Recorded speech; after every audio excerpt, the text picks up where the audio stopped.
निवेदन मेरा बाड़मेर जैसलमेर लोकसभा क्षेत्र के लोकप्रिय प्रत्याशी मानवेंद्र सिंह जी पधारे और सभा को संबोधित करावे।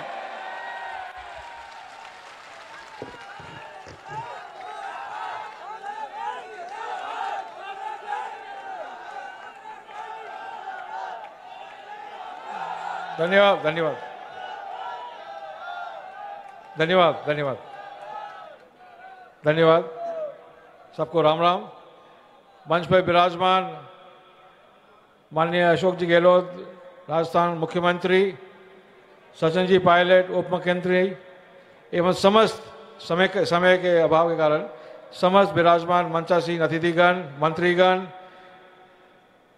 पितातुल्य बुजुर्गगण, इस विशाल सभा में पधारे हुए सभी जनप्रतिनिधि, जिला परिषद सदस्य, पंचायत समिति हो या सरपंच हो, वार्ड पंच हो, सभी मेरे पितातुल्य बुजुर्गगण, युवा साथी, पूरे बाड़मेर जैसलमेर जिले से पधारे हुए, कुछ तो जालोर जिले से भी पधारे हुए हैं, कुछ जोधपुर जिले से भी पधारे हुए हैं, कुछ बीकानेर से भी हैं।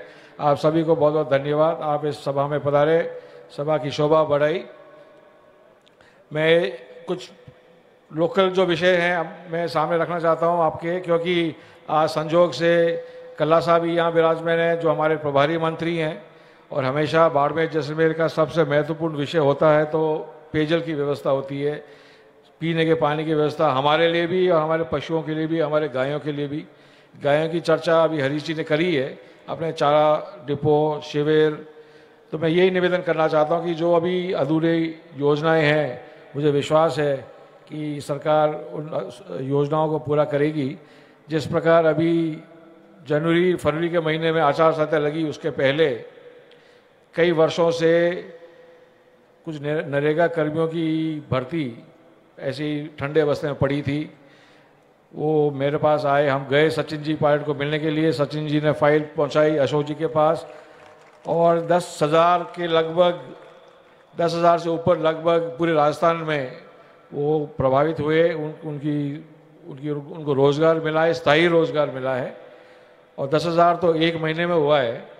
और पिछले 5 वर्षों में जो 2 करोड़ वर्ष में जो नौकरियां मिलने वाली थी, मुझे पता नहीं कि 2 करोड़ में से कितनी नौकरियां मिली है हर वर्ष जिसकी घोषणा दी सरकार की। वैसे हर चुनाव में जो घोषणा पत्र होता है, जैसे आज हम घोषणा पत्र लेकर आते हैं आपके बीच में, कांग्रेस पार्टी का घोषणा पत्र लेते आते हैं। राहुल जी ने जो घोषणा करी है न्याय योजना की, अन्य योजना की, उस घोषणा पत्र के आधार पर हम चुनाव लड़ते हैं। और घोषणा पत्र का क्रियान्वयन हो, घोषणाओं की क्रियान्वयन हो, वो योजनाएं लागू हो, यही हमारा प्रयास रहता है पिछले 5 वर्षों में, आगे वाले 5 वर्षों में। और जब पुनः आपके बीच आते हैं चुनाव लड़ने के लिए, तो वो रिपोर्ट कार्ड बनता है, जैसे मास्टर रिपोर्ट कार्ड बनाता है, आप भी रिपोर्ट कार्ड बनाते हो कि जो घोषणा पत्र था 2019 में, आपकी सरकार ने घोषणा पत्र के आधार पर कितने कार्य करे, ये रिपोर्ट कार्ड बनता है। उसके आधार पर जनता अपना निर्णय, अपना फैसला करती है कि घोषणा करी थी, काम करा, काम नहीं करा। समान तौर पर यही चुनाव होते हैं, चुनाव की प्रक्रिया यही है। राजनीतिक, भारत की राजनीतिक प्रक्रिया यही रही है कि जो हम घोषणा करते हैं, जो आपके सामने जो योजना पेश करते हैं, उसकी आप समीक्षा करके आप निर्णय लेते हैं, पक्ष में मौका मिलता है, जो घोषणा क्रियान्वयन हो, कैसी हो, उसकी आपको खुशी हो तो आप दोबारा मौका देते हैं। खुशी नहीं है, घोषणा नहीं, जो घोषणा हुई क्रियान्वयन नहीं हुआ, तो आप उसको मार्क कर देते हैं कि नहीं हुआ, और नेगेटिव मार्क होता है, फेल हो जाते हैं। परंतु जो घोषणा पत्र में 2014 में चाहे 2 करोड़ नौकरियां, 15 लाख खाते में, अन्य ऐसी जो घोषणा हुई थी, उस घोषणा पत्र के आधार पर, उस घोषणाओं के आधार पर आज चुनाव नहीं लड़े जा रहे। क्योंकि जो घोषणा करी थी 2014 में, जिसके कारण एक भारत में एक लहर बनी थी, वो हम जानते हैं लहर बनी थी, लोगों की उम्मीद जगी थी, युवाओं की उम्मीद जगी थी कि हमें रोजगार मिलेगा, गरीब की उम्मीद जगी थी कि मेरे खाते में 15 लाख ऐसी पॉकेट में आ जाएंगे। वो उम्मीद जगी थी लोगों की, परंतु किसी के खाते में ना तो 15 लाख आए, ना ये 2 करोड़ नौकरियां आई। और आज का चुनाव घोषणाओं पर नहीं है, घोषणा पत्र पर नहीं है।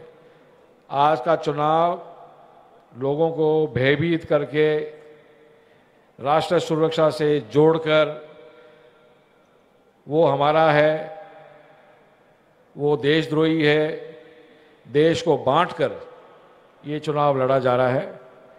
और जो भारत की संस्कृति के विपरीत है, भारत की जो परंपरा है उसके विपरीत है। ये चुनाव समाज को तोड़ने का चुनाव है, जोड़ने का चुनाव नहीं है।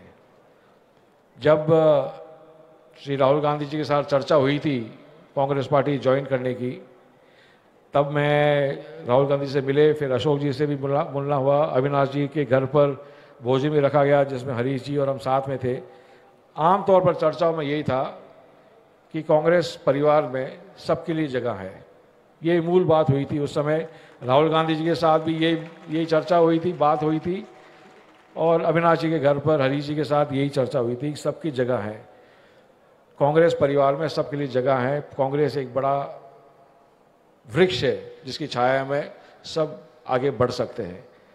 परंतु आज का जो देश का वातावरण है, जो भेदभाव का वातावरण है, भय की राजनीति का वातावरण है, समाज में तोड़ने का जो वातावरण है, उस वातावरण को रोकने के लिए 29 तारीख को बाड़मेर, जैसलमेर, राजस्थान के कई भाग में 29 तारीख को वोट पड़ रहे हैं।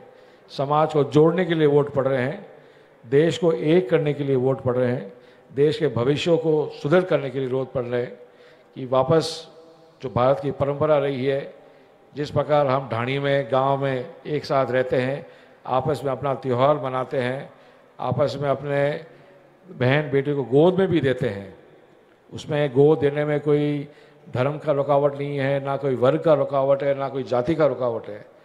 गोद देने में सिर्फ अपनी आत्मीयता है, परंपरा ऐसी रही है, वही परंपरा, वही आत्मीयता हमें आगे रखनी है। उसी आधार पर हमें चुनाव लड़ना है, उसी आधार पर राहुल गांधी जी की सरकार बनानी है। इसलिए मैं आपके बीच में आया हूँ, आपका मत, आपका समर्थन मांगने के लिए। मुझे विश्वास है,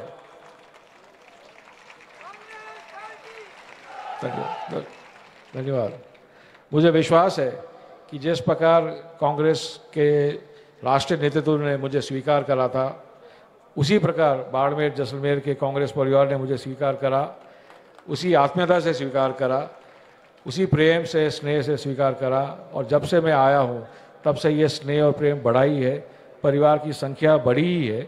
और मुझे विश्वास है कि इस बढ़ते परिवार की संख्या, उसका परिणाम 29 अप्रैल को परिणाम अच्छा मिलेगा और आने वाली सरकार में बाड़मेर की भी भागीदारी होगी, मुझे विश्वास है।